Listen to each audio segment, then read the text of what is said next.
Page 33 के कुछ और अलग टाइप के सवाल हैं।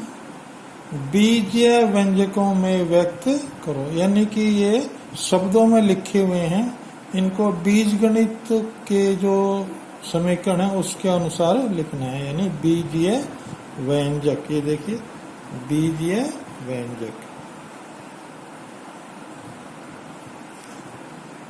किसी संख्या x में 2 जोड़ने पर, तो संख्या कैसे लिखेंगे वे, x जमा 2, ये इसका भाई आंसर होगा।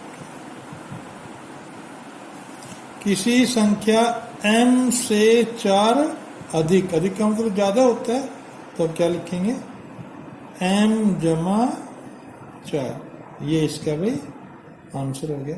ऐसे देखिए, किसी संख्या p को 5 से बढ़ाने पर प्राप्त संख्या, बढ़ाने का मतलब भी जोड़ से होता है, तो क्या लिखेंगे, p जमा 5। और देखिए, किसी संख्या r में 3 की वृद्धि करने पर प्राप्त संख्या, वृद्धि का मतलब भी जमा से ही होता है, तो क्या लिखेंगे, r जमा 3, इसको भी ब्रैकेट में, और ये इसका आंसर हो जाएगा। अब हम पेज 34 पे चलते हैं। ये जो सवाल किए हैं पेज 34 के तरीके के हैं। किसी संख्या t और 7 का योग, योग का मतलब जोड़ से होता है, क्या लिखेंगे, t जमा 7, ये ब्रैकेट में, और इसका आंसर। किसी संख्या में से 10 कम करने पर, कम का मतलब क्या होता है भाई, घटाना। तो किसी संख्या, कोई संख्या मान लेते हैं, अभी जो संख्या दे नहीं रखी, तो हम लिख लेते हैं x माइनस 10। इसमें लिखना पड़ेगा भाई, मान लो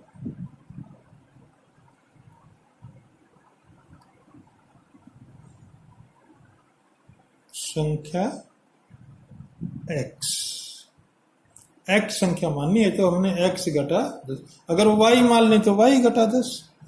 अब ऐसे किसी संख्या d में से 4 निकालने पर, निकालने का मतलब ही घटाई से ही है, तो क्या हो गया, d घटा 4, ये इसका आंसर हो गया। अब अगले देखिए, किसी संख्या g में 7 घटाने पर, तो क्या लिखेंगे, g घटा 7, ये इसका आंसर हो गया भाई। आगे देखिए, किसी संख्या k में से 8 व्यकलन, व्यकलन का मतलब भी घटाए से ही होता है, तो k घटा 8। किसी संख्या n में से 9 घटाने पर, तो घटा का मतलब घटा का चिन्ह होता है, ये आंसर लिखते हैं। किसी संख्या y का 3 गुना, गुना का मतलब क्या होता है भाई, गुना करनी, तो क्या लिखेंगे, y गुना 3, तो क्या लिखेंगे, 3y।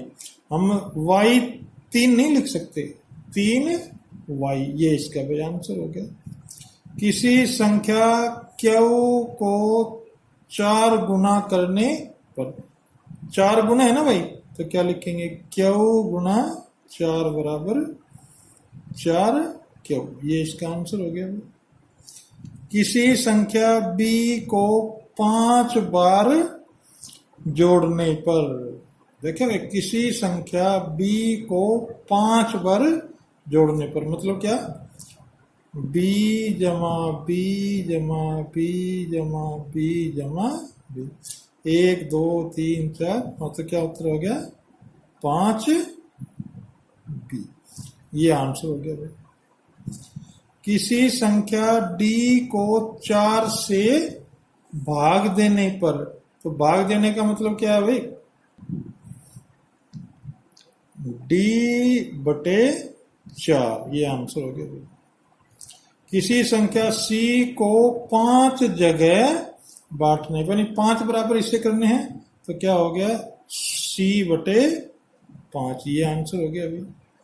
ऐसे अगला, किसी संख्या 5 का m गुना, तो क्या हुआ, 5 गुना m बराबर क्या हो गया 5m। ये आंसर हो गया भाई। किसी संख्या 7 से क्यों अधिक, तो क्या हो जाएगा, अधिक का मतलब प्लस से होता है, तो 7 जमा क्यों, ये इसका आंसर हो गया। आइए आगे देखते हैं इस वाले इसी टाइप के। किसी संख्या z का दुगने से 5 अधिक, तो दुगने का मतलब क्या होता है 2z जमा 5, ये आंसर हो गया। किसी संख्या f का 4 गुने से 7 कम, कम का मतलब घटाना होता है और 4 गुना का मतलब 4 गुना, तो क्या हुआ 4f घटा 7, ये आंसर हो गया। किसी संख्या के h के आधे से 3 अधिक, आधे का मतलब एक हिस्से के 2 बराबर भाग हो गए, तो क्या हुआ h बटे 2 अधिक है तो जमा 3, ये आंसर हो गया। किसी संख्या j के 1/3 से 7 कम, तो j का 1/3 क्या होगा भाई 1/3j, 7 कम है तो घटा 7, ये भाई इसका आंसर हो गया। इस प्रकार ये जो शब्दों में संख्या दी गई थी हमने इसको बीजगणित के रूप में लिखा है। हाँ भाई, अब बीज या व्यंजक दिए हुए हैं, इनको हमने शब्दों में लिखना है। देखिए x जमा 2, यानी कि किसी संख्या x में, ये जमा का चिन्ह है तो जोड़ने, कितने जोड़ने हैं 2, तो क्या लिखेंगे किसी संख्या x में 2 जोड़ने पर। देखिए इसको ऐसे लिखेंगे, देखो किसी संख्या में 2 जोड़ने पर प्राप्त संख्या, ऐसे देखो n घटा 3, n का घटा का मतलब घटाना है, तो किसी संख्या n में, देखो भी अब क्या लिखना है, बीजीय व्यंजकों को शब्दों में लिखो। इससे पहले जो भाग था उसमें क्या था, हमने शब्द में संख्या दी गई थी उसको बीजीय व्यंजकों में लिखा था। यहाँ क्या था x जमा 2, तो किसी संख्या x में 2 जोड़ने पर प्राप्त संख्या। अभी देखिए n ये घटा का चिन्ह था, घटा 3, तो क्या लिखेंगे किसी संख्या n में से 3 घटाने पर, किसी संख्या n में से 3 घटाने पर। अब देखो 8 जमा p है, तो 8 है ना पहले, तो लिखेंगे संख्या 8 में कोई संख्या p जोड़ने पर। कैसे लिखेंगे देखिए, संख्या 8 में संख्या p जोड़ने पर प्राप्त संख्या 5 घटा r, यानी कि 5 में से कोई संख्या r घटाने पर प्राप्त संख्या। 5 में से कोई संख्या r घटाने पर, ऐसे देखो भाई 2y है ना, यानी दुगना, 2 से मतलब क्या होता है दुगना, तो क्या लिखेंगे किसी संख्या y का दुगना करने पर प्राप्त संख्या, दुगना करने पर प्राप्त संख्या, ऐसे हम लिखेंगे। आइए अगला देखते हैं। 2/3 है भाई, 2/3 को बोलते हैं 2/3, तो z है, किसी संख्या z का 2/3 करने पर, किसी संख्या z का 2/3 करने पर। और देखो भी q/3 है ना, यानी q संख्या को 3 बराबर भागों में बांटने पर।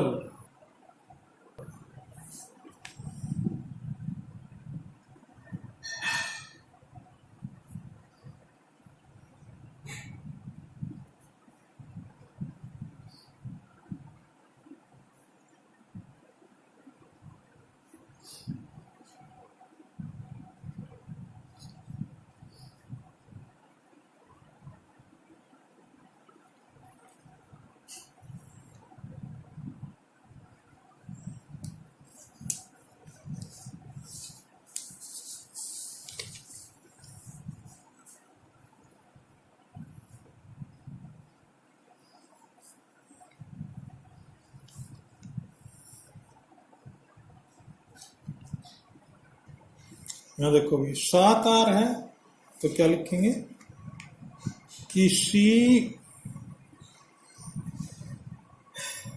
संख्या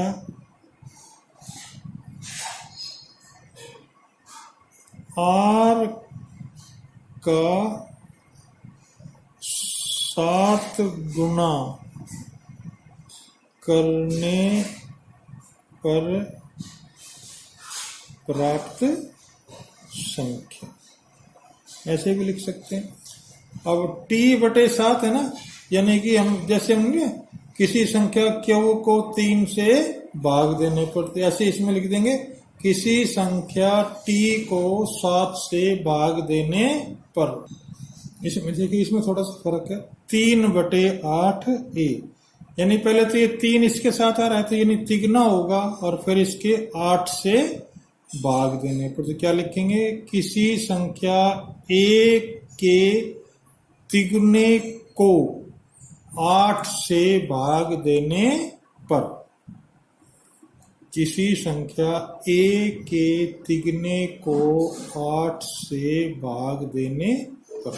ऐसे देखिए 2d जमा 5, यानी d संख्या है, इसका दुगना है, तो किसी संख्या d के दुगने में 5 जोड़ने पर, चलो क्या, किसी संख्या d के दुगने में 5 जोड़ने पर। ये देखो 2d तो दुगना हो गया, जमा 5 है तो अधिक जोड़ने पर। अब देखो 3c/10, c संख्या का तिगुना हो गया और उसमें से 10 कम करने पर लिख सकते हैं, घटाने पर लिख सकते हैं। देखिए कैसे लिखेंगे, किसी संख्या c के तिगुने में से 10 घटाने पर, या कम, घटाने से कम भी कर सकते हैं। 6 जमा 5p, यानी संख्या 6 में संख्या p का 5 गुना जोड़ने पर, इस प्रकार भी लिख सकते हैं। संख्या 6 में संख्या p के 5 गुना जोड़ने पर। आइए आगे देखिए, 8 घटा 3r, 8 में से 3r घट रहे हैं, r संख्या है तो 3r तिगुना हो गया, तो क्या लिखेंगे, संख्या 8 में से संख्या r के तिगुने को घटाने पर, क्योंकि घटा का चिन्ह है तो क्या लिखेंगे, घटाने पर। संख्या 8 में से संख्या r के तिगुने को घटाने पर। देखो 8 तो ये दे गया, 3 ये रहा और r ये है, तो r का 3 का मतलब तिगुना होता है। अब ये सवाल देखिए भैया, अगला क्यों वाला है ना, इसमें थोड़ी सी दिक्कत है। x/3 का मतलब 1/3 का तिहाई, ठीक है। x/3 का मतलब ये तिहाई, और ये कितना हो गया, 5 गुना, ठीक है ना भाई। और इसमें 5 जोड़ने पर क्या लिखेंगे, संख्या x के तिगुने, तिगुने नहीं भाई, 1/3, x/3 है ना, तो हम क्या लिखेंगे, संख्या x के 1/3 में उसी संख्या के 5 गुने में 5 जोड़ने पर।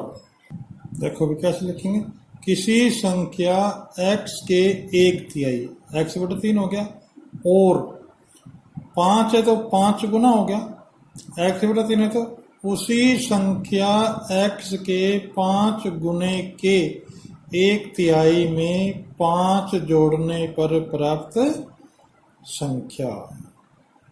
ये आखिरी भाग देखते हैं इसका। देखो भाई, इसमें ज्यादा फर्क है। यहाँ x/3 था, यहाँ क्या है, t की जगह 2/3, 2/3 का मतलब 2/3। तो क्या हुआ, किसी संख्या t के एक की जगह लिखे जाएंगे 2/3, और उसी संख्या t के, यहाँ 5 था तो 5 गुना लिख दिया, तो यहाँ क्या है 7, तो 7 गुना लिख देंगे। 7 गुना के 2/3 में, यहाँ पे 5 था, यहाँ पे क्या है 7 जोड़ने पर प्राप्त संख्या। देखिए इसको कैसे लिखेंगे, देखोगे ना, किसी संख्या टी के 2/3, टी है ये 2/3 है, और का मतलब जमा से होता है, 7 से 2/3, यही भी 2/3 है, यानी उसी संख्या टी के 7 गुने के 2/3, ये 7 गुना हो गया और ये इसका क्या हो गया 2/3 में 7 जोड़ने पर प्राप्त संख्या।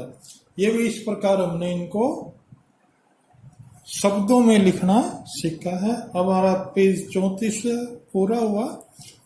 इस प्रकार सबके समझ में आ गया होगा, अगर नहीं आया तो इसको एक बार फिर देखें और समझें।